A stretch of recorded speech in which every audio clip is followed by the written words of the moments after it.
श्री गुरुभ्यो ओम मातृशक्तये नमः। ओम असतो मा सद्गमय तमसो मा ज्योतिर्गमय मृत्योर्मामृतंगमय। ओम शांति शांति शांति। उपनिषद कक्षा 253 और ये छांदोग उपनिषद की कक्षा 94 और ये बहुत ही ज्यादा महत्वपूर्ण विषय अब इससे आगे चल रहा है ब्रह्म विद्या का। प्राण के बाद जो ये पहुंच गए हम, प्राण जो प्राण तक पहुंचा दिया। प्राण ही एवेतानि सर्वाणि भवति सैवा एष एवं पश्यन् एवं मन्वाना एवं विजानन् अतिवादी भवति तम चेत ब्रूयु अतिवादी असि अतिवादी अस्मीति ब्रूयात्। वो यदि उसको कोई कहे कि आप तो अतिवादी हैं तो वो कह दे कि हाँ अतिवादी हूँ। मानी अतिक्रम्य वदति इति, वो अतिवादी वो होता है जो अतिक्रमण करके आगे बढ़ करके किन्हीं चीजों से आगे पार हो करके जो बोलता है उसको अतिवादी कहते हैं। तो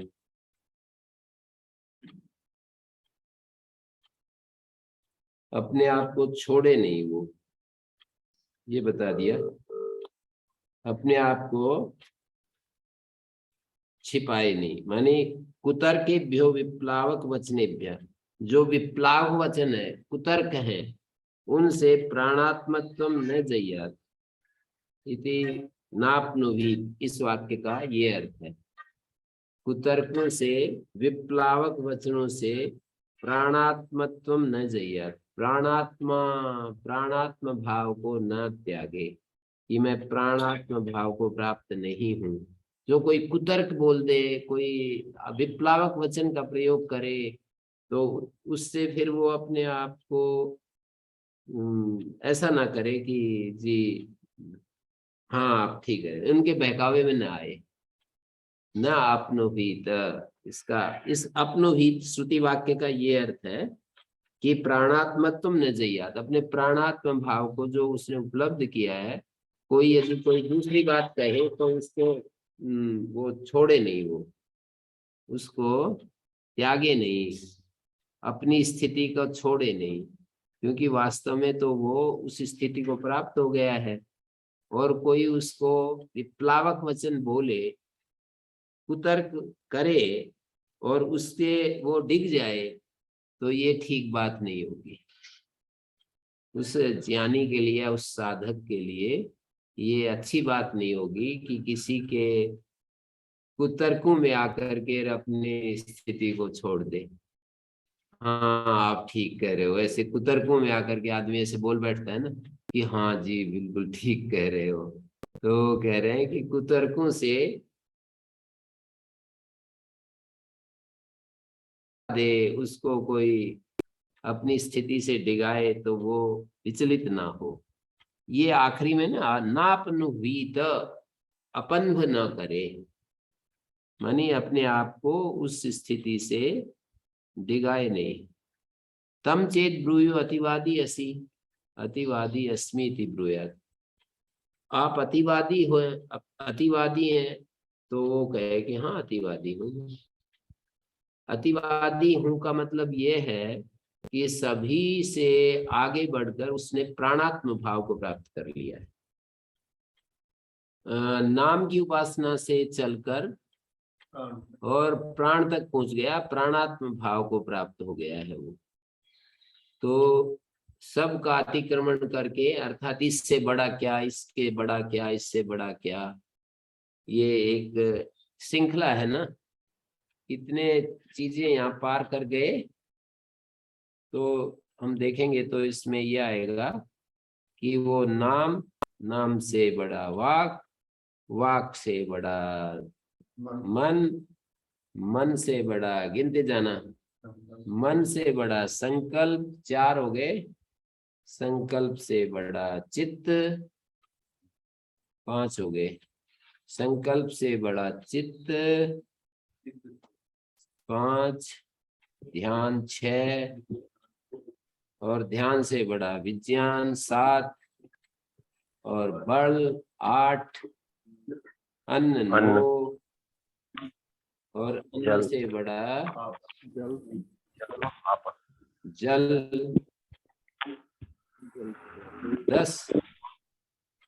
10 हो गए। जल तेज 11, और तेज से बड़ा है आकाश 12, और स्मरण 13,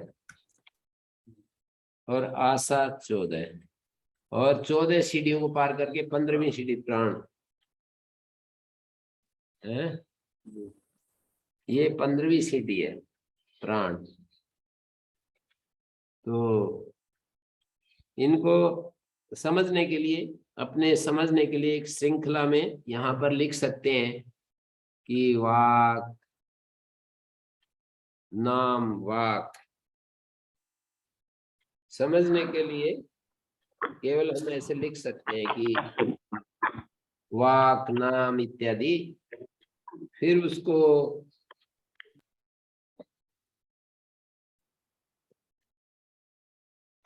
फिर 15वीं सीढ़ी है ये। जब आप फुर्सत में हो, अभी तो पढ़ रहे हैं, बाद में होमवर्क करते समय इसको इस तरह से लिख सकते हैं। नाम से बड़ा वाक, वाक से बड़ा नाम, डैश करके लिखें वाक, डैश करके लिखें मन, डैश करके लिखें संकल्प, फिर डैश करके लिखें चित्त, फिर डैश करके लिखें ध्यान, ध्यान के बाद विज्ञान, और विज्ञान के बाद बल, और बल के बाद अन्न। बल, अन्न से बल आता है, और अन्न आता है जल से। अप शब्द होता है, आपा बहुवचनांत होता है। अप के बाद तेज, अप का कारण तेज है, तेज का कारण आकाश, और आकाश का कारण स्मर, आशा, पहले स्मृति है जी, फिर स्मरण। आकाश है, आशा, उसके बाद स्मरण। हाँ जी, आशा बाद में। आकाश, स्मर और आशा, और प्राण।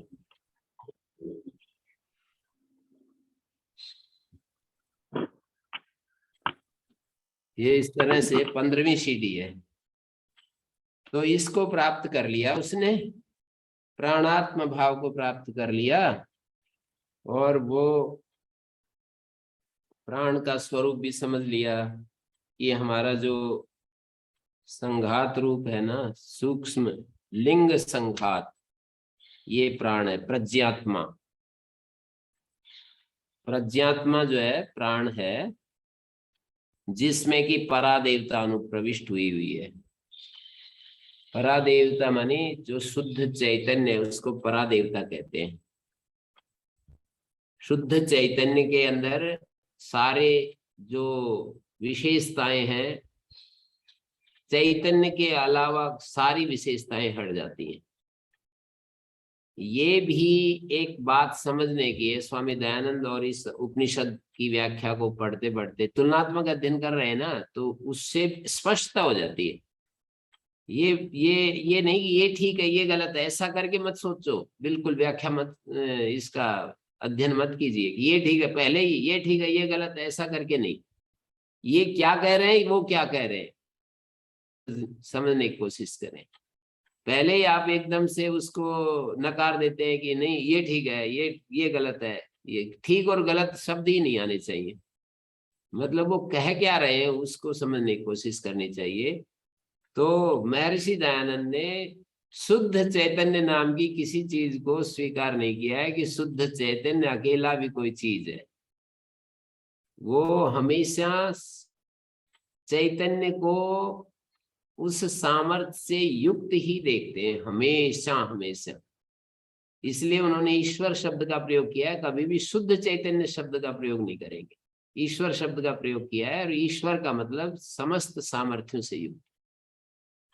ईश्वर का मतलब है कि वो समर्थ, समस्त सामर्थ्य है, सर्वज्ञ है, सर्वशक्तिमान है, सर्वव्यापक है, सर्व कर्म फल दाता है, विधाता है, और इस सृष्टि का कर्ता धर्ता वो जो है उन्होंने कह ही रखा है ये तो सब। तो ईश्वर के रूप में उसका वर्णन करते हैं। यहाँ उपनिषद में हमको शुद्ध चैतन्य के रूप में भी एक विधा देखने के लिए मिल रही है, और इसीलिए अंतर हो जाता है। मुक्ति में जीव मुक्ति में ईश्वर के सहारे रहता है या शुद्ध चैतन्य में रहता है, मुक्ति के स्वरूप में, इसलिए अंतर हो जाता है। जब ईश्वर को बताएंगे तो ईश्वर के सहारे, ईश्वर सर्वज्ञ है तो उसका भी सामर्थ्य खूब सारा बढ़ जाता है, और वो उसका जो जीव का स्वाभाविक सामर्थ्य है ईश्वर के सहारे सब लोकांतरों में भ्रमण करना और उसको देखना, सृष्टि नियमों को देखना, सिद्धों से बात करना, सिद्धों से मिलना, ये सारी व्यवस्था दिखा देते हैं। यदि शुद्ध चैतन्य मात्र मुक्ति में जीव शुद्ध चैतन्य स्वरूप बच जाए तो उसका तो फिर भ्रमण, इधर उधर आना जाना, सब मिलना मिलाना, ये सब खत्म हो जाएगा। शुद्ध चैतन्य का मतलब योग शास्त्र की जो असंप्रज्ञात समाधि जैसे होती है ना, वहां शुद्ध चैतन्य मात्र होता है। उस अवस्था में कौन, ये आपको एक बात बड़ी पते की बताता हूं जो मैंने समझी है, कि योग दर्शन की जितनी भी सिद्धियां तीसरे पाद विभूति पाद में जो भी सिद्धियां बताई है वो असंप्रज्ञात अवस्था का परिणाम नहीं है, संप्रज्ञात समाधि का परिणाम। संप्रज्ञात समाधि में चित्त की जो संप्रज्ञात समाधि में जो धारणा ध्यान समाधि की जो एकाग्र स्थिति है, संयम है, और चित्त की बढ़ी हुई जो एकाग्रता है उसके परिणाम है। जहां जहां वो संयम करता है उसके वो परिणाम हो जाते हैं। तो सारी सिद्धियां, असंप्रज्ञात समाधि तो वो होती है तद वैराग्याद अभी दोष बीज क्षय कैवल्यम, ये है असंप्रज्ञात समाधि। मतलब उसमें भी वैराग्य हो गया, दोष बीज क्षय तद वैराग्याद अभी, सर्वभावाधिष्ठातित्व में भी जब वैराग्य हो गया तो वही फिर शुद्ध चैतन्य में आ जाएगा। सत्व पुरुष शुद्धि शाम में कैवल्यम, सत्व इतना शुद्ध हो जाए कि जैसा पुरुष शुद्ध है तो उसका परिणाम कैवल्य बताते हैं। सत्व पुरुष शुद्धि शाम में कैवल्यम, अंतःकरण इतना शुद्ध हो जाए, मानी बिल्कुल एकदम से प्योर हो जाए। जैसे धर्म ज्ञान वैराग्य ऐश्वर्य आदि जो होते हैं, ये इसके लिए पहले योग दर्शन में शुरू में ही बता दिया कि ये व्याख्या करके बताया कि ये जो रजस तमोभ्याम संश्लिष्टम किम भवति, फिर ऐसे जब केवल रजोगुण होता है तो क्या है, ऐसा ऐसा करके बताते चले जा रहे हैं। प्रख्यारूपम ही चित्त ऐश्वर्य विषय प्रियम भवति। जब हमारा ये जो चित्त है प्रख्यारूप है, वैसे तो ज्ञान रूप है, लेकिन रज और तम से संश्लिष्ट होता है तो ऐश्वर्य और विषय उसको अच्छे लगते हैं। और फिर ये बताया तदेव तमसानुविद्धम, यदि तमस से अनुविद्ध हो जाए वही चित्त जो प्रख्यारूप चित्त सत्व है, तमस की बहुलता हो जाए तो अज्ञान अवैराग्य अनैश्वर्य अधर्म ये सारी चीजें उसको घेर लेती है। अधर्म अज्ञान अवैराग्य और अनैश्वर्य, तदेव प्रक्षीण मोहावरणम, तमस का आवरण क्षीण हो जाए और सर्वथा प्रद्योतमानम, रजो मात्रा या अनुविद्धम, बिल्कुल स्वल्प मात्रा से अनुविद्ध होता है तो धर्म ज्ञान वैराग्य ऐश्वर्य ये सब होते हैं। रजो मात्रा या अनुविद्यम धर्म ज्ञान वैराग्य ऐश्वर्य होते हैं। तदेव रजोलेश मलापेतम, यदि रजोलेश मल भी हट जाए तब चित्त स्वरूप प्रतिष्ठ बताया है। तो उस चित्त को स्वरूप प्रतिष्ठ हो गया कि रजोलेश भी उसमें हट गया। यद्यपि एक गुण का कोई भी नहीं होती है स्थिति, मानी केवल सत्व ही सत्व बच जाए ऐसी कोई स्थिति नहीं है, पर रजस और तमस इतना मात्र है कि सत्व की स्थिति को बनाए रखने के लिए, सतत बनाए रखने के लिए जितना आवश्यक है वो बना रहता है, बस उसका कोई अपना रोल नहीं रहता। रजस का अपना कोई अलग रोल नहीं रहता, तमस का अलग अपना रोल नहीं रहता। तर रजस और तमस का रोल इतना ही है कि सत्व को बराबर आगे बढ़ाने के लिए, क्योंकि रजस के बिना सत्व अगले क्षण कैसे पहुंचेगा, उससे अगले क्षण कैसे पहुंचेगा। गति चाहिए सत्व को अगले अगले क्षण में आने के लिए, तो रजस से वो गति मिलती है और तमस द्वारा वो आधार बनता है। वो जिस आधार पर वो सत्व टिकता है, तमस का मतलब आधार और रजस का मतलब, तमस वाली पटरी की तरह है और रजस मानी रेलवे इंजन की तरह है और सत्व मानी उसमें एक प्रकार से लाइट की तरह है। तो एक गुण से कोई भी कभी भी एक गुण इस अस्तित्व में नहीं मिलेगा कि हमारा मन बिल्कुल एकदम से सत्व मात्र बच जाए, रजस और तमस सर्वथा गायब हो जाए, ऐसी स्थिति कभी नहीं होती। उसको ही गायब होना कहते हैं जब रजस और तंत्र क्रिया बंद कर देते हैं। तो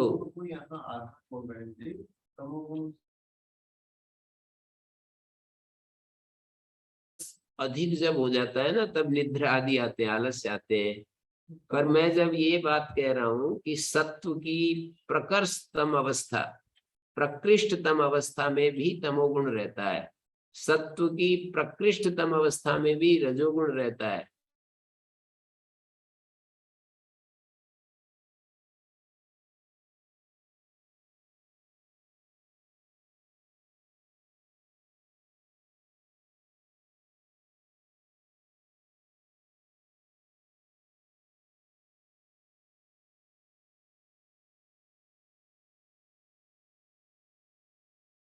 तो मैं स्थिति में हो गया तो क्या वहां तमस और रजस समाप्त हो जाते हैं क्या? तो कहेंगे कि नहीं, ऐसा कोई व्यवस्था नहीं है। ऐसी कोई व्यवस्था नहीं है कि केवल सत्व मात्र रहे या केवल रजय मात्र रहे या केवल तमय मात्र रहे, ऐसी कोई व्यवस्था नहीं। तीनों गुण साथ ही रहते हैं, एक गुण कभी भी नहीं रहता है। ऐसा सांख्य में बताया है उन गुण विवेचन में कि तीनों गुण साथ ही रहते हैं, मिलकर के काम करते हैं और एक उसमें प्रधान गुण भाव की बात हो जाती है बस।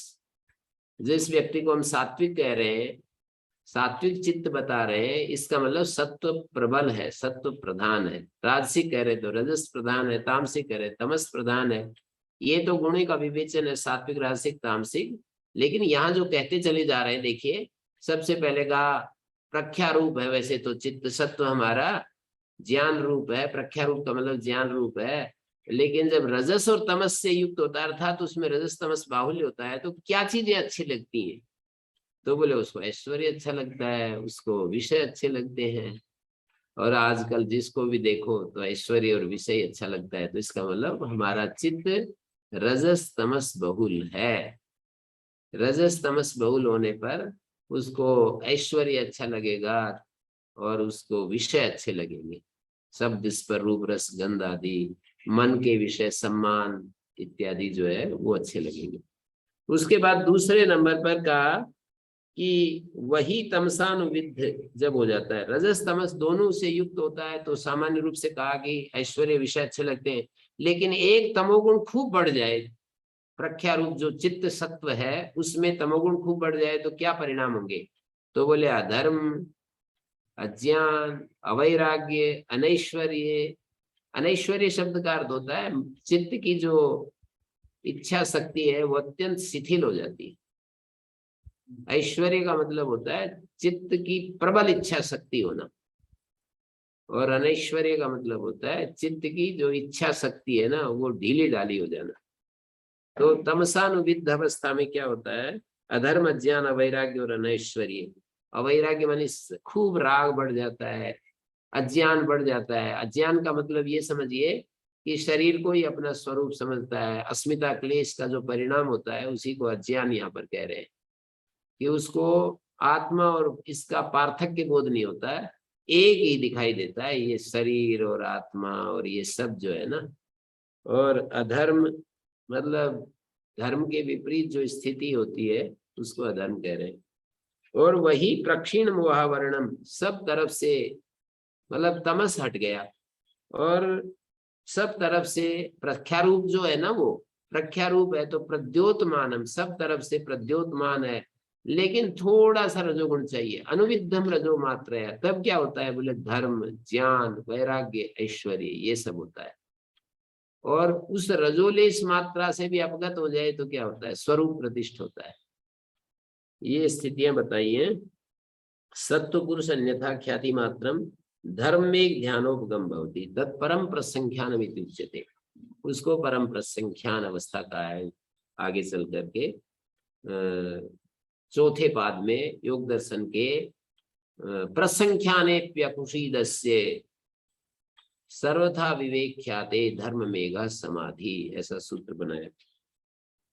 तो ये इन्होंने ये बतला दिया कि चिति शक्ति ऐसी होती है, ऐसी होती है, ऐसी होती है। तो असंप्रज्ञात समाधि में चिति शक्ति अपरिणामनीय प्रतिसंक्रमा दर्शित तदा दृष्टु स्वरूप अवस्थानम, और दृष्टा का स्वरूप में जो अवस्थान होता है वो केवल चिन्ह मात्र स्वरूप में अवस्थिति कहेंगे।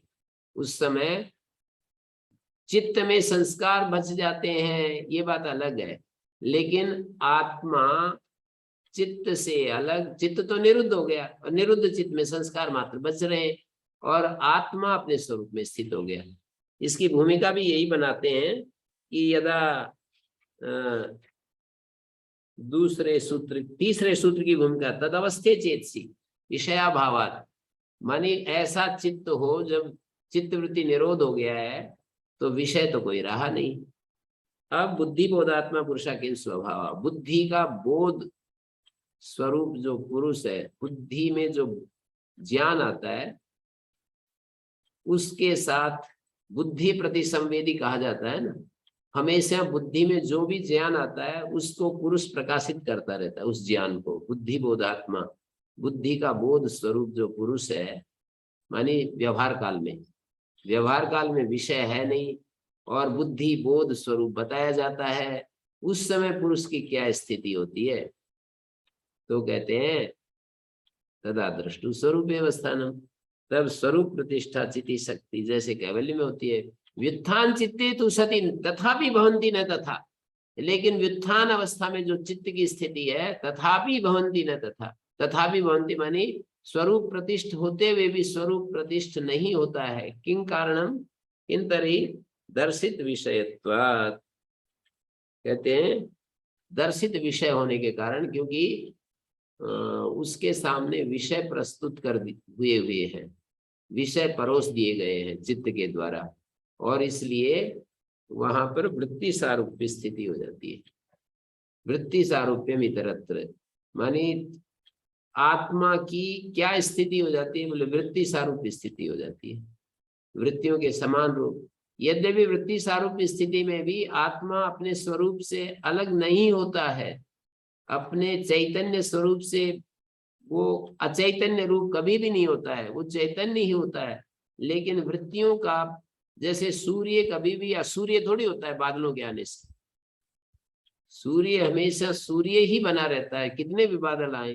तो चैतन्य के साथ कितनी भी वृत्तियां आए, चैतन्य अचैतन्य कभी भी नहीं होता है, चैतन्य चैतन्य ही होता है। लेकिन वृत्तियों की प्रबलता के कारण प्रतीति ऐसी होती है कि अब तो कुछ ज्ञान बचा ही नहीं, बस वृत्ति वृत्ति बची है।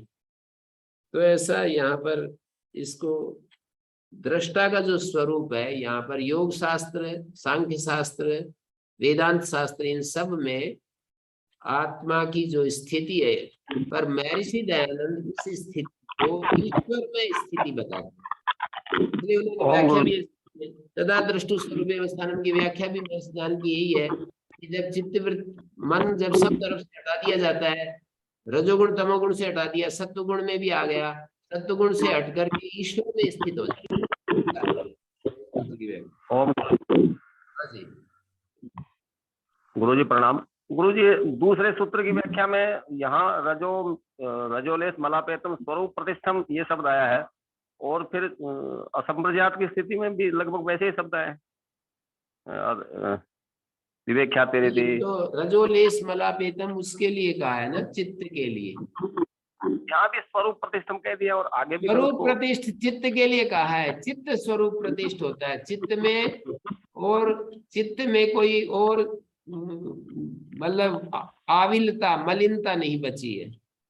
चित्त जो प्रख्यारूप वर्णन शुरू किया था ना, जहां से कि प्रख्यारूपम चित्त सत्यम, तो वो प्रख्यारूप मात्र बच गया है, उसमें कुछ आविलता मलिनता जो गुणकृत मलिनता होती है वो नहीं है। गुणों के द्वारा जो रजोगुण और तमोगुण उसको आविल कर देते हैं, मलिन कर देते हैं, वो मलिनता नहीं है। स्वरूप प्रतिष्ठा इतने कहा जा रहा है, यहाँ स्वरूप प्रतिष्ठ चित्त को कहा जा रहा है, और अगले वाले में आत्मा चित्त को कह रहे हैं। जी स्वरूप प्रतिष्ठ चित्त को कह रहे हैं कि चित्त में आविलता नहीं है। आविलता माने मलिनता नहीं है। मलिनता क्या होती है चित्त की? रजस और तमस ही चित्त का मल है। रजस मानी क्रिया, मलस तमस मानी स्थिति। प्रकाश क्रिया स्थिति शीलम, और चित्त का स्वरूप प्रख्या रूप बता दिया ना शुरू में, प्रख्या रूपम ही चित्त सत्वम। तो स्वरूप प्रतिष्ठ, जैसे तीसरे पाद का जो अंतिम सूत्र है, सत्व पुरुष शुद्धि साम्य कैवल्यम, सत्व और पुरुष का शुद्धि साम्य मानी सत्व इतना शुद्ध हो जाए जितना पुरुष शुद्ध है। यहाँ पर इसको आप स्वरूप प्रतिष्ठ कह सकते हो। चित्त की वो स्थिति जहाँ रजोगुण तमोगुण से सर्वथा वो मुक्त अवस्था में है, रजस तमस से बिल्कुल अलग है। व्याख्या भी वहां आप देखेंगे व्यास भाष्य में तो यही कहेंगे कि रजस और तमस से जो बिल्कुल एकदम अछूता है। तो वो मैंने बता ही दिया कि रजस तमस से कभी भी ऐसी स्थिति नहीं होती कि वो अकेला सत्य हो जाए, पर उसका भाव ये होता है कि वो इतना सूक्ष्म अंश बच गया रजस तमस का, केवल सत्व मात्र को धारण कर रहा है वो। मतलब तमस के द्वारा वो सत्व धारित होता है, रजस के द्वारा गतिशील होता है आगे आगे। अगले अगले क्षण में जो सत्व हमको प्रतीति होती है वो रजस के कारण होगी।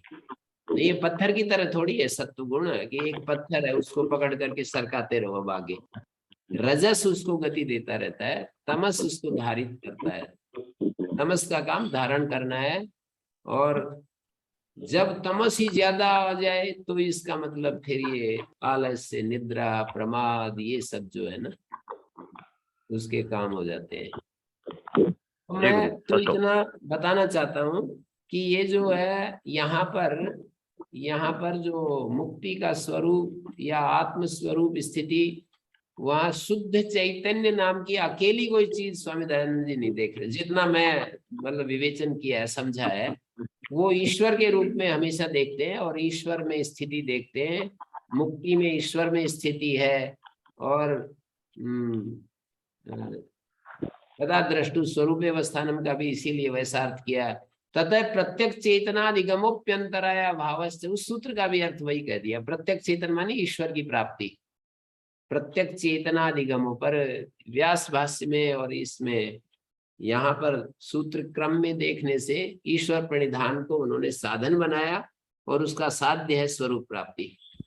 ईश्वर भक्ति के द्वारा, ईश्वर की भक्ति करने से ईश्वर प्राप्त होता है, ऐसा नहीं दिखाया व्यास भाष्य में और पतंजलि के सूत्र क्रम में। उसमें ये दिखा दिया कि ईश्वर की भक्ति करने से ईश्वर प्रसन्न हो जाता है और हमारे को आशीर्वाद देता है कि तुम अपने स्वरूप में स्थित हो जाओ। वहां पर ईश्वर प्रणिधान की व्याख्या में यही किया है कि भक्ति विशेषात आवर्जिता ईश्वर तम अनुगृह्णाति अविध्यान मात्रेण। भक्ति विशेष से जब हम भक्ति करते हैं ना तो ईश्वर तो सर्वसमर्थ है, तो हमको इतनी ज्यादा हमारी भक्ति बढ़ जाए तो ईश्वर हमको आशीर्वाद देता है, चलो तुम्हारी इच्छा पूरी हो। तुम्हारी इच्छा कौन सी पूरी? वृत्ति रहित स्वरूप स्थिति तुम्हारी बन जाए। तो ईश्वर आशीर्वाद देने से, अभिध्यान मात्र से, संकल्प मात्र से, मानी ईश्वर हमारे को आशीर्वाद देता है एक प्रकार से। जब हम भक्ति में लीन हो जाते हैं तो ईश्वर हमें आशीर्वाद देता है। वो कहा है अभिध्यान मात्र। अभिध्यान मात्र से हमको कहता है कि तुम्हारा अभिमत पूरा हो। तो हमारा अभिमत क्या है? बोले हमारे को योग स्थिति मिल जाए, समाधि मिल जाए, शांत हो जाए, हम एकदम वृत्तियों से परे चले जाएं, असंप्रज्ञात अवस्था में आत्म लीन हो जाए, सेल्फ एब्सॉर्प्शन, कुछ ऐसा शब्द है ना, वो मैं बार बार ढूंढ रहा हूँ वो शब्द। तो एब्सॉर्प्शन, आत्मलीन अवस्था, तो उस अवस्था में चले जाए, ये हमारा अभिमत है। तो वो गुणों से पार चले जाए, त्रिगुणातीत हो जाए, ये हमारा अभिमत है। तो ईश्वर हमें आशीर्वाद देता है, ऐसा वहां पर दिखाया है। पर महर्षि दयानंद ने इस सारे प्रसंग की व्याख्या है कि ईश्वर की भक्ति करने से ईश्वर मिल जाता है। ईश्वर की भक्ति करने से हमको ईश्वर मिल जाता है। हमको माने जीव को, जीवात्मा को ईश्वर की प्राप्ति हो जाती है, ऐसा वो इस सारे प्रसंग की व्याख्या करते हैं। तो आत्मा को इस तरह से वो कि आत्मा है और उसके अंदर एक बुद्धि का संपर्क हो गया तो इसलिए वो जीव हो गया, इस तरह का विवेचन उनका नहीं है। आत्मा एक अलग एंटिटी है, उसमें बहुत सारी शक्तियां हैं, और उन शक्तियों से वो जब अज्ञान अवस्था में होता है तो उसकी शक्तियां जो है ना थोड़ी थोड़ी प्रकट होती हैं। जब ज्ञान हो जाता है तो आत्मा की वे सारी शक्तियां क्रियाशील हो जाती है। ज्ञान होने के बाद पूरा प्रकृति के साथ जो मैं मेरे का संबंध है, उससे यदि आत्मा अपने आप को अलग कर ले और पूरा शुद्ध कर ले, विषयों से विमुख हो जाए, तो ऐसी स्थिति में जीव की जो अपनी सारी शक्तियां जो है वो क्रियाशील हो जाती है, उद्बुद्ध हो जाती है, और वो ईश्वर में हमेशा मग्न रहता है। देखिए ये है महर्षि दयानंद की व्याख्या, और इसको ऐसे समझना पड़ता है जैसे मुझे समझ में आया। ये मुझे तो बिल्कुल एकदम से ये कॉन्सेप्ट बिल्कुल क्लियर है, इसमें कोई भ्रांति नहीं है। जैसे गीता में बार बार नास्ति अत्र संशय, तो ऐसे ही मेरे को इसमें कोई संशय नहीं है। महर्षि दयानंद जिस मुक्ति का वर्णन करते हैं और जैसे हमको देखना चाहते हैं, वो स्वयं भी जिस स्थिति में जी रहे थे, तो वो बिल्कुल स्पष्ट है, क्लियर है, वो पिक्चर बिल्कुल क्लियर है। बाकी रही ये, अब ये अनंत काल तक एकदम आत्मलीन अवस्था का वर्णन कर देते हैं कि वहां बिल्कुल सदा सदा के लिए असंप्रज्ञात अवस्था, एक क्षण के लिए भी अब उससे बाहर नहीं आना। तो ये कोई तो इसको कहेगा ये तो अच्छी कैद कर दी, ये तो अच्छी कैद कर दी कि बिल्कुल अपने आत्मलीन अवस्था में ही रहना। तो ये कैद नहीं मानते, इसको कहते हैं कि सारे दुखों से रहित हो गया। और अभी तो हमारे को हमारी अज्ञान अवस्था में ऐसा होता है कि हम कल भी कोई प्रश्न कर रहा था कि ये कैसे, इन्हीं में शायद मीरा बहन जी कर रही थी, कौन कर रही थी, कि ये क्या होता है कि हम बिल्कुल अच्छी स्थिति में से फिर क्यों वापस निकल आते हैं। हम शांत हो जाते हैं, बहुत अच्छी स्थिति भी हमारी हो जाती है, फिर वो वापस उसी में कैसे चले जाते हैं हम। तो ये इसलिए चले जाते हैं कि अभी वासनाएं संस्कार ये अभी हमारे बच रहे हैं ना, तो वासनाएं संस्कार अपना काम करते रहते हैं, और वो जो संस्कार दोनों बनते रहते हैं, ये वाले संस्कार भी काम कर रहे हैं, इसको बोलते हैं ज्ञान के संस्कार, निरोध के संस्कार भी काम कर रहे हैं, और जो व्युत्थान के संस्कार हैं वो भी, दो तरह के संस्कार है ना, व्युत्थान संस्कार, निरोध संस्कार। तो मतलब व्युत्थान संस्कार भी अपना काम करते रहते हैं, और वो निरोध संस्कार जब दुर्बल हो जाते हैं तो व्युत्थान संस्कार प्रबल हो जाते हैं, तो हम बाहर आ जाते हैं समाधि से, असंप्रज्ञात समाधि से बाहर आ जाते हैं और हम फिर इस संसार के को देखने लगते हैं, अपना काम करने लगते हैं। पर थोड़ा अंतर तो रहता ही है। जैसे कोई आदमी स्नान करके बाहर आए, कितनी गर्मी में, जलती हुई धूप में, गर्मी में स्नान करके बाहर आएगा तो उसका असर रहेगा कुछ समय, मतलब ठंडा ठंडा महसूस करेगा। तो बाहर भी आएंगे तो उसकी स्थिति ऐसे नहीं होगी साधारण। महर्षि दयानंद ने व्याख्या भी यही की है, वृत्ति सारूप्यमितरत्र की व्याख्या करते हुए यही लिखा है कि योगी की वृत्ति और साधारण व्यक्ति की वृत्ति क्या एक जैसी होती है या इसमें कुछ अंतर रहता है? तो वो कहते हैं नहीं, बहुत ज्यादा अंतर रहता है। योगी की वृत्ति तो हमेशा आनंद में, प्रसन्नता में, समता में, राग द्वेष मुक्त अवस्था में रहती हैं और निरंतर प्रकाश में बढ़ती रहती हैं। और सामान्य आदमी की वृत्ति तो राग द्वेष युक्त, हर्ष शोक युक्त, अज्ञान में धसती रहती है, ऐसे शब्द प्रयोग किए, अज्ञान में धसती रहती है। तो ये हमारी स्थिति रहती है। तो ये सुसुप्त, जागृत स्वप्न सुसुप्ति और तुरीय अवस्था का जो एक वर्णन करते हैं, सुसुप्ति अवस्था को बताया जाता है कि सारा उसमें ये है, कारण सामग्री है, बीज शक्ति वहीं पर है। और उससे अलग एक तुरीय स्वरूप दिखा दिया जाता है आत्मा का, एकदम चैतन्य मात्र। यया तद अक्षरम अधिगम्यते, जो श्रुतियां बताती हैं ना कि वो ये नहीं है, ये नहीं है, ये नहीं है, नेति नेति करके जो बताया जाता है, वो यया तद अक्षरम अधिगम्यते पराविद्या का ही संकेत है, पराविद्या की तरफ ही संकेत है। तो दो तरह की विद्याएं हैं वेदों में।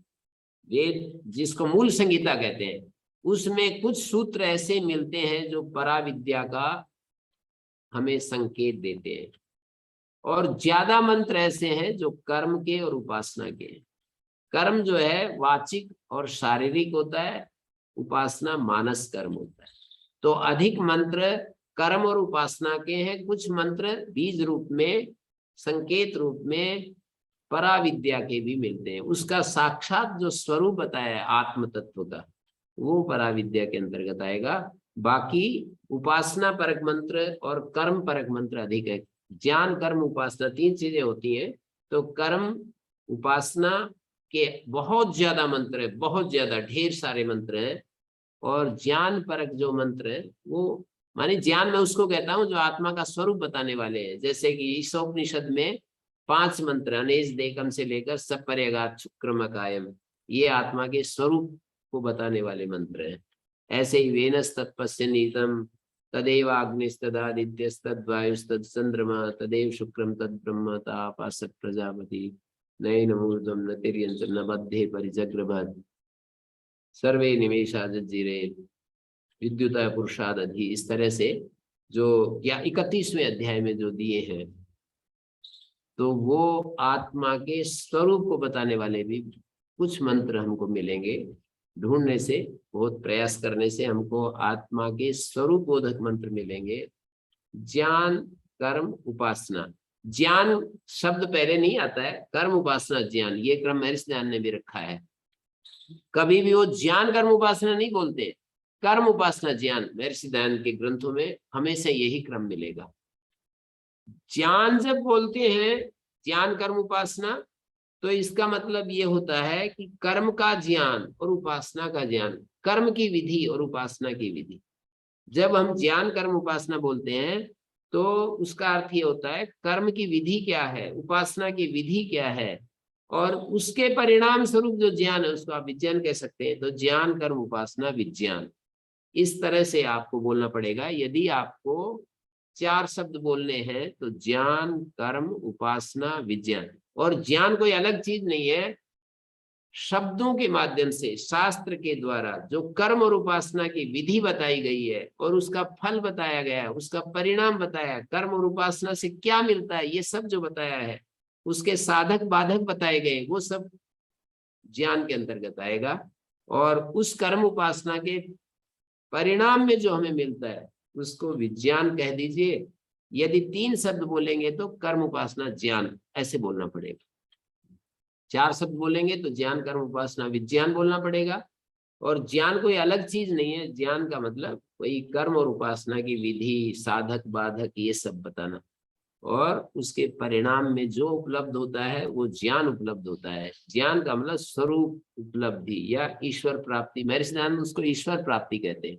स्वरूप उपलब्धि कोई शब्द नहीं मिलेगा आपको महर्षि दयानंद के उसमें। अंतिम स्थिति के लिए स्वरूप उपलब्धि हो गई, एनलाइटनमेंट अंग्रेजी में जिसको कहते हैं, आत्म साक्षात्कार हो गया, ऐसा कोई अलग शब्द नहीं मिलेगा। वहां मिलेगा ईश्वर प्राप्ति, कि ईश्वर में मग्न हो गए, ईश्वर प्राप्त हो गया, ये शब्द मिलेंगे वहां पर। तो ये उन्होंने अपने जैसा उन्होंने अपने जीवन को जिया और जिस तरह से उन्होंने धन्यता कृतार्थता प्राप्त की है ना, वो हमारे सामने रखी है उन्होंने। जैसे वो कृतार्थ हुए हैं, हमेशा ईश्वर की भक्ति में रहते थे। वो सुबह शाम भी भक्ति में रहते थे और कार्य करने में भी भक्ति में रहते थे। ईश्वर के वो भक्त विशेष थे, और भक्त विशेष होने के नाते उस भक्ति के कारण से उनको सारी जितने भी बाधाएं थी हट गई, और उनको वो मिल गया जो वो चाह रहे थे। तृप्ति मिल गई, रस मिल गया, निर्भयता मिल गई। क्या चीज होती है अंतिम चीज जिसको हम चाहते हैं? तो अभय प्रतिष्ठा अंतिम चीज होती है, रस प्राप्ति अंतिम चीज होती है। उपनिषदों में भी ये बतलाया, अभयम प्रतिष्ठाम विंदते रसो विषय, रस मिल जाए उसको, तृप्ति मिल जाए। तो महर्षि दयानंद ये सब चीजें मिल गई, वो तृप्त हो गए, वो अभय प्रतिष्ठा उनको प्राप्त हो गई। भक्ति विशेष के कारण से उनको ये सब हुआ। तो ये उनकी एक प्रक्रिया है, उस प्रक्रिया से कोई चलेगा तो वो उसको भी वो लाभ होगा। ये एक अलग प्रक्रिया है कि जागृत स्वप्न सुसुप्ति, सगुण निर्गुण और निर्गुण में स्थिति, और सगुण से पार जाकर के निर्गुण स्वरूप में स्थिति, ये एक अलग प्रक्रिया है। तो इस प्रक्रिया में मुक्ति में जाकर के वो हो जाता है, आत्मलीन हो जाता है बस। जैसे कि कोई अनंत काल तक समाधि में लीन हो जाए। अभी तो हम 1 घंटे असंप्रज्ञात समाधि में होते हैं, तो इस मुक्ति का स्वरूप है अनंत काल तक असंप्रज्ञात समाधि में कोई लीन हो। तो ऐसी ये मुक्ति है। अब ये किसी को पसंद नहीं और ये भयानक लगे तो ऐसा वहां न्याय दर्शन में कहा ही है कि भाई हमें ऐसी मुक्ति नहीं चाहिए, ये तो बड़ा भयानक मुक्ति है कि सारा सब कुछ ही लुट गया हमारा। कौन बुद्धिमान ऐसी मुक्ति को चाहेगा? ऐसे पूर्व पक्ष की तरफ से ये बात रखी गई है। पूर्व पक्ष की तरफ से रखी है, पर पूर्व पक्षी आक्षेप यही कर रहा है कि तुम्हारी क्या मुक्ति है, तुम जो है बिल्कुल एकदम से। तो वो उत्तर यही देते हैं कि भाई क्यों नहीं चाहेगा, उसमें सारे दुख छिन्न भिन्न हो जाते हैं और क्षेम प्राप्ति हो जाती है, एकदम दुख रहित अवस्था आ जाती है, परम शांति होती है, क्यों नहीं चाहेंगे? और प्रतिबंधक हट गए, बाहर आने के लिए कोई प्रतिबंधक बचा नहीं। जैसे अभी हम जागृत, अभी हम जो ये जो स्थिति है हमारी, इस स्थिति में प्रतिबंधक बचे रहते हैं। प्रतिबंधकों के बचे रहने से हम उस स्थिति में जाते हैं और फिर वापस आ जाते हैं, उस स्थिति में जाते हैं वापस आ जाते हैं, प्रतिबंधक बचे हुए। और वहां प्रतिबंधक नष्ट हो जाते हैं। प्रतिबंधक नष्ट हो जाए और अपने स्वरूप में स्थिति हो जाए, हम पूरे शांत स्वरूप में स्थित हो जाए, फिर क्यों निकलेंगे वहां से? प्रतिबंधक है ही नहीं, अनंत काल तक भी उसी स्थिति में रहेंगे हम। एक निर्द्वंद स्थिति, पूर्ण शांत स्थिति, निर्द्वंद स्थिति, निष्काम स्थिति, निर्विकार स्थिति। इतने सुंदर शब्द है, सुनने में भी कितना आनंद दे रहे हैं। तो कैसे फिर हमको चाह होगी इधर उधर देखने की? ये तो देखने की चाह तो तभी होती है ना जब मैंने दोनों ही स्थितियों को बढ़िया से एक्सप्लेन किया। ऐसा नहीं कि मैं कोई कंजूसी की है। स्वामी दयानंद के मुक्ति का वर्णन करते समय मैंने बिल्कुल कंजूसी नहीं की है, और ये उपनिषद की मुक्ति में भी मैंने मतलब कोई कंजूसी नहीं है। जैसा मुझे दिख रहा है वो मैं बता दिया। आपको कौन सी मुक्ति पसंद है ये तो आपको ढूंढ तय करना पड़ेगा, वो हम नहीं बताएंगे कि आप ये मुक्ति तय, इस मुक्ति की इच्छा करो, उस मुक्ति की इच्छा करो, ये आपको निर्धारण करना पड़ेगा। तो यहाँ पर ये लिखा है कि प्राणात्मा, प्राणात्मा की प्राप्ति होगी, प्राणात्मा की। तो बोले एस तु वाति वदति, सनत कुमार का वचन है, यह सत्य नदी वदति सोहम भगवा सत्य नदी वदानी, नारद वचन है ये। सत्यम तो ये विजिज्ञासितव्यम, सनत कुमार वचन है। सत्यम भगवो विजिज्ञासे, ये नारद वचन है। 4 वाक्य हैं। नारद सनत कुमार ने कहा कि वही व्यक्ति, यह व्यक्ति अतिवादी है, सच्चा अतिवादी, या सत्येन अतिवादी। सत्येन शब्द इत्थम भूत लक्षणे तृतीया होना चाहिए। सत्येन वदति माने सत्य युक्त, सत्य स्वरूप अतिवदति। सत्य स्वरूप होकर के जो अतिवादी बने ना, यही असला अतिवादी है। प्राणात्मा का जो अतिवादित्व है ना, इससे भी आगे का स्टेप है ये, सत्य स्वरूप हो जाना। ये अगला एक स्टेप चल रहा है अब यहाँ से। वो तो उसने तो कहा नहीं अपनी तरफ से कि इससे भी कोई बड़ी चीज है क्या। प्राणात्मा तक पहुंचकर चुप हो गया वो, आगे बस ठीक है अब तो हो गया काम मेरा। और उसको वो नहीं किया, सनत कुमार ने उसको वो नहीं किया, मतलब हतोत्साहित नहीं किया। उनका कहा कि ये स्थिति तुम्हारी बहुत अच्छी है और इसको तुम किसी के कहने से इधर उधर विचलित मत होना। कोई तुम्हारे सामने आकर के कुतर्क करे, कोई और ऐसी ऐसी बात करे ना, उससे अपने को डिगाना नहीं, ऐसे उसको प्रोत्साहित किया। ना अपन वीत, आप इसको समझ लो। फिर अपनी तरफ से कहने लगे एस तु वा अतिवदति, वही अतिवदति, वा मानी वही, यही असली सत्यवादी है जो इससे भी आगे चला जाए। यहां तक तो आप पहुंचे, प्राणात्म भाव को प्राप्त कर लिया, ये तो बढ़िया बात है। लेकिन असली अतिवादिता अब आगे शुरू हो रही है, भूमा की प्राप्ति। ये प्राणात्मा को प्राप्त होना ऐसा है जैसे कि संप्रज्ञ, बता रहा हूं, ऐसे नहीं, ये शब्द यहाँ पर प्रयोग नहीं है, पर प्राणात्म भाव की प्राप्ति का मतलब यह है कि जैसे कि किसी व्यक्ति के चित्त बिल्कुल निर्मल हो जाए, पूर्ण स्वराट हो जाए, स्वाधीन हो जाए, अपने चित्त पर पूरा अधिकार हो जाए, प्राण के ऊपर, बुद्धि के ऊपर पूरा अधिकार हो जाए। अब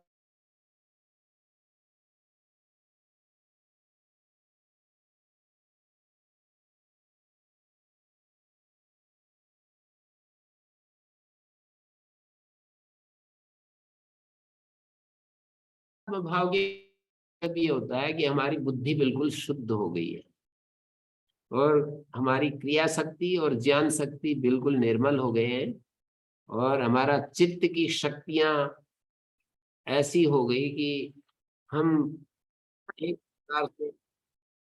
एक प्रकार से चित्त हमारा वशीकरण हो गया है, पूरा चित्त हमारे वश में हो गया है। ये स्थिति है। एक होता है ना सूत्रात्मा और एक होता अंतर्यामी।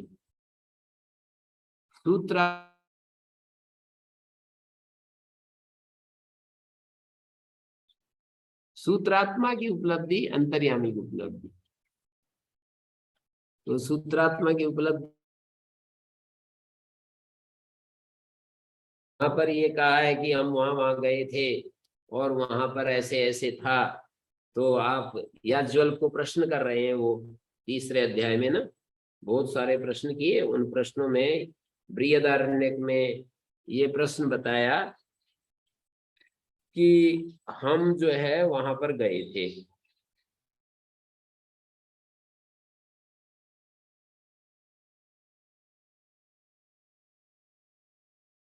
उसकी पुत्री गंधर्व गृहीता थी, मानी गंधर्व का आवेश होता था उसमें।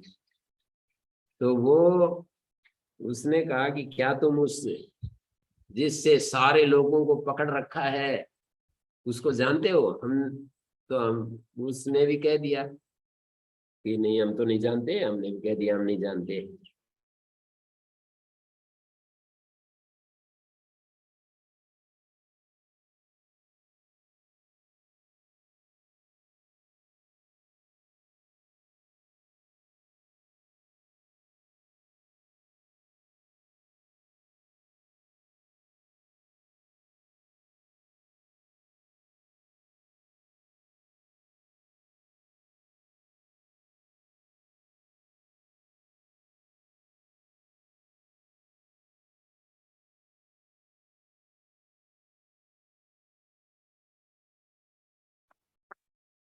हाँ जी, मैं ये कह रहा था कि तीसरे अध्याय में बृहदारण्यक में आरुणि, उद्दालक आरुणि जो थे वो पूछा याज्ञवल्क्य से कि याज्ञवल्क्य बताइए, हम एक बार मद्र देश में घूमते हुए गए, पतंजल काव्य के घर में यज्ञ विद्या को सीख रहे थे, उसकी भार्या थी गंधर्व गृहीता। उसकी जो भार्या थी उसमें गंधर्व का आवेश हो रहा था।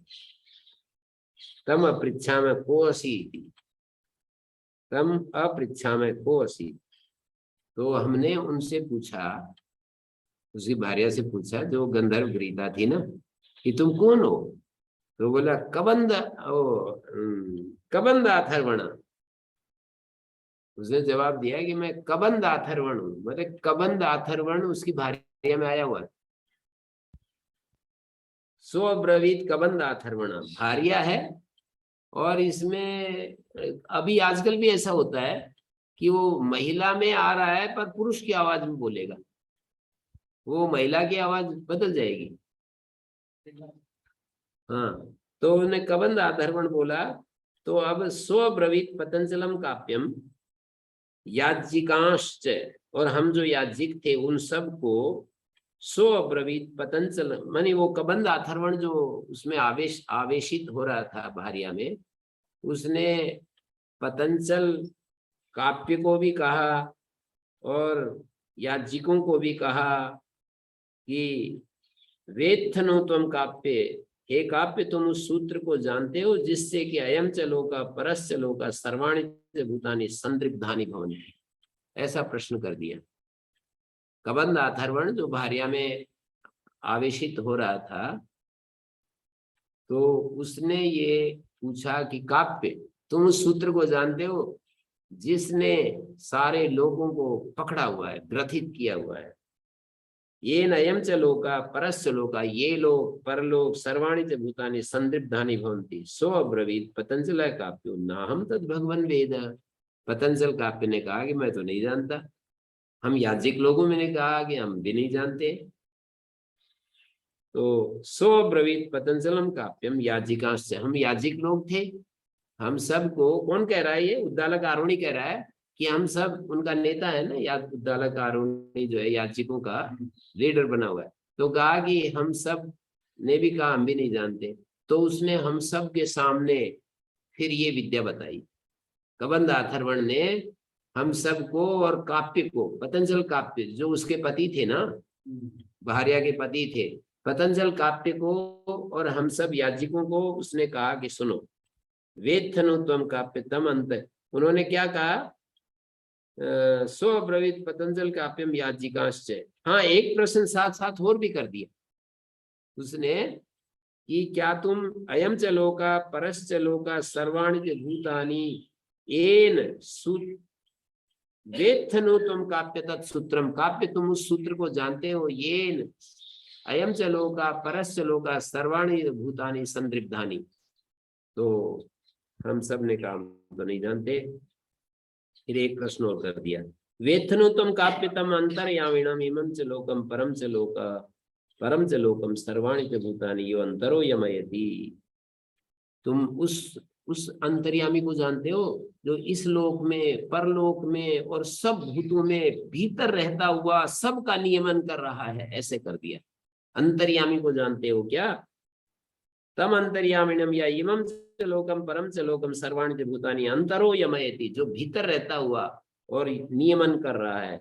सो अब्रवीत पतंजल काव्य, वो पतंजल काव्य जो था बोला कि मैं तो नहीं जानता हूं इसको भी। तो सो अब्रवीत पतंजल काव्यम याज्ञिकांश्च। अब वो जो कबंध अथर्वण था वो पतंजल काव्य को, और हम जो उद्दालक आरुणि कह रहा है कि हम याज्ञिक लोग जो वहां पर बैठे थे साक्षात कर रहे थे सारे दृश्य को, तो उनको फिर वो बताया यो वै तत्काप्य सूत्रम विद्यात् तम च अंतर्यामी या अंतर्यामीणम स ब्रह्मविद।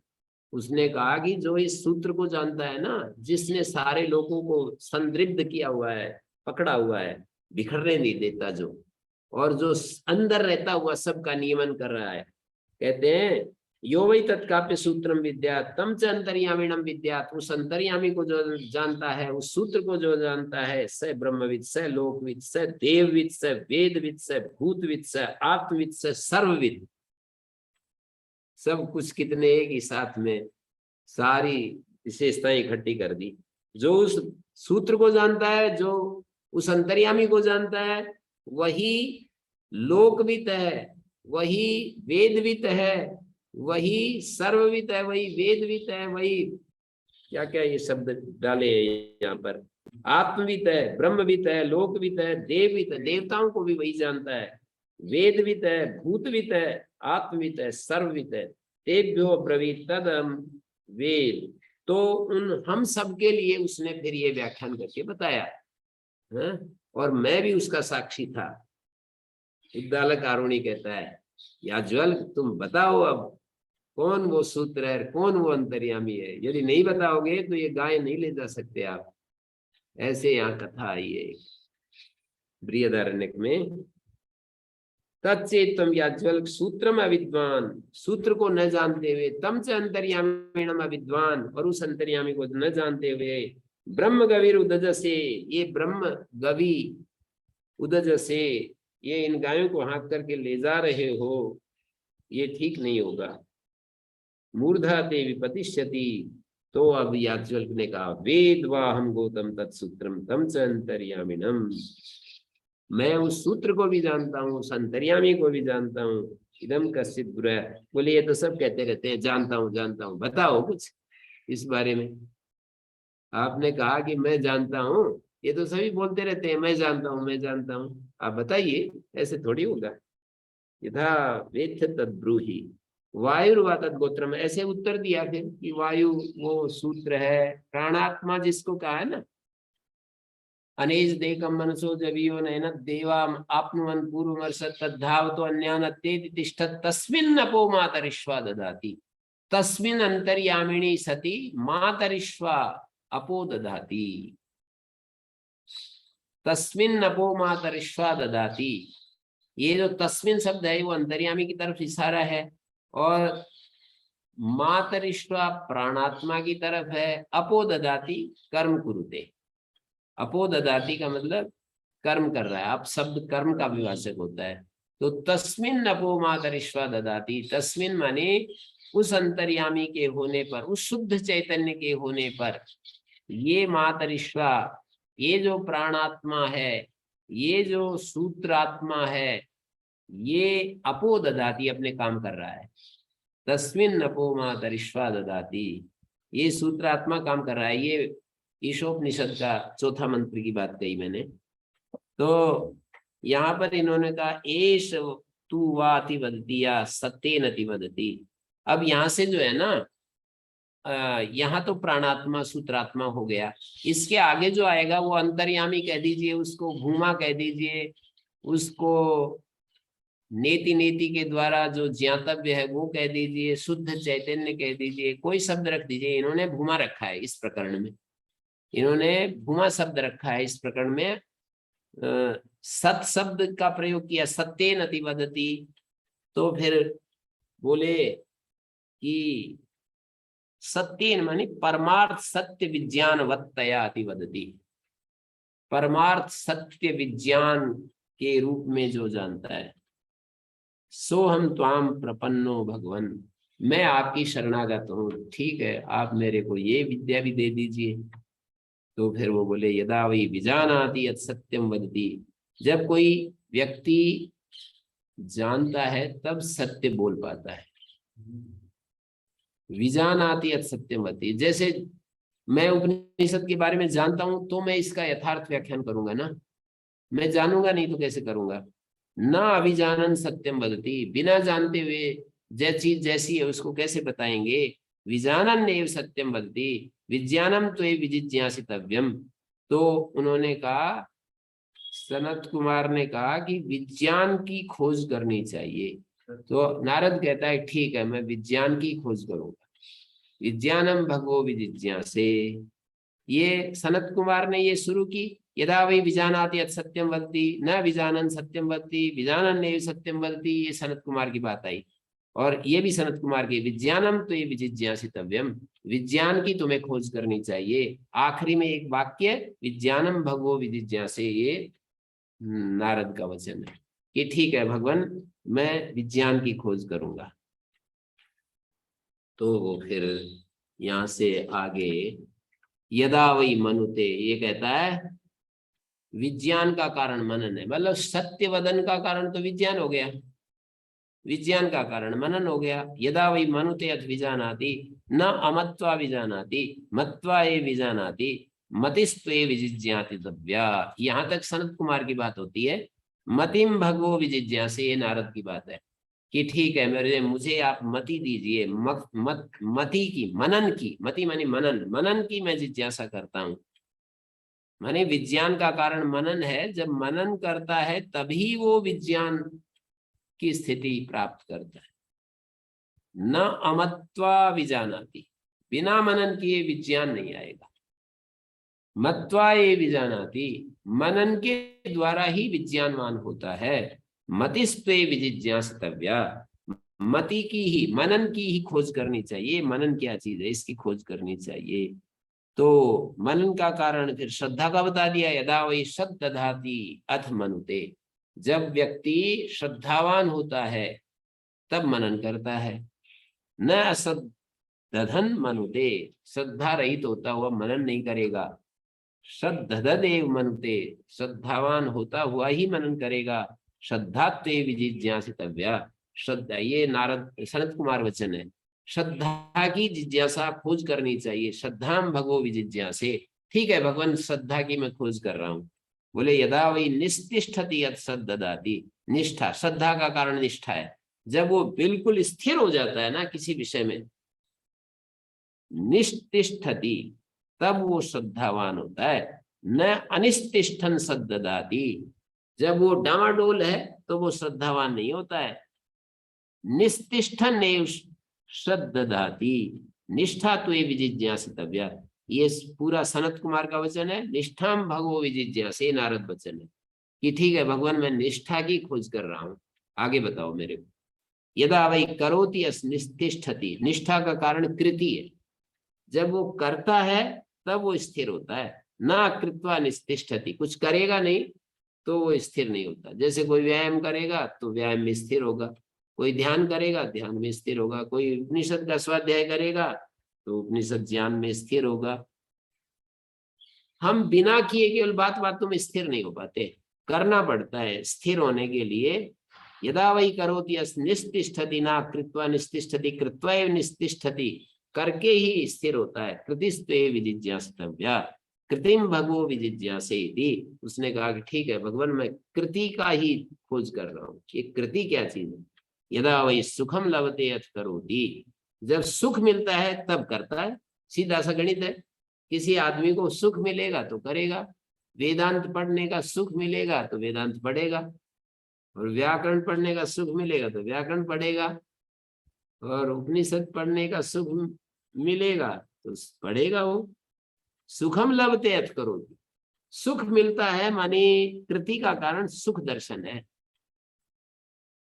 न असुखम लब्ध्वा करोति, बिना सुख पाए नहीं करेगा। सुखम एव लब्धा करोति सुखम ते विजिज्ञासितम सुखम भगवो विजिज्ञासे, उसने कहा कि भगवान मैं सुख की ही खोज करता हूँ। तो उन्होंने फिर ये कहा यो वही भूमा तत्सुखम, जो भूमा है वास्तव में वही सुख है। नाल्पे सुखम अस्ति, अल्प में सुख नहीं है। भूमा एव सुखम भूमा ते विजिज्ञासितव्य, भूमा की खोज करनी चाहिए। भूमानम भगवो विजिज्ञासे, उसने कहा कि ठीक है भगवान, मैं भूमा की खोज करता हूँ, मैं तैयार हूँ, मेरे को आगे की आगे का मार्ग बताइएगा। भूमा में सुख है, अल्प में सुख नहीं है।